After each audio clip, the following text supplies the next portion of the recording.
மகள் இருந்த வீடு. மகளே, நீ பிறந்து வளர்ந்த இந்த வீடு இப்போதும் முழுக்க முழுக்க உன்னுடையதாகவே இருக்கிறது. அம்மாவுடையதும் என்னுடையதுமான பொருள்கள் அனைத்தும் பெருகி குவிந்திருக்கும் உனது பொருள்களுக்கு அஞ்சி ஆங்காங்கே ஓரங்களில் கிடக்கின்றன.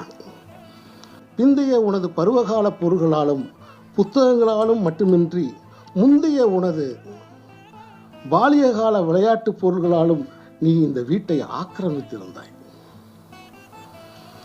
உனது அத்தனை தோழிகளும் உன் வீடென்றே இதை ஊராருக்கு அடையாளப்படுத்தியுள்ளனர்.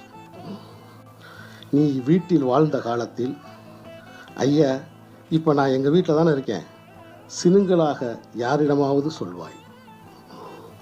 எங்கள் வீட்டுக்கு வாயேன், வாஞ்சையோடு யாரையாவது அழைப்பாய். ஐயோ, நேரம்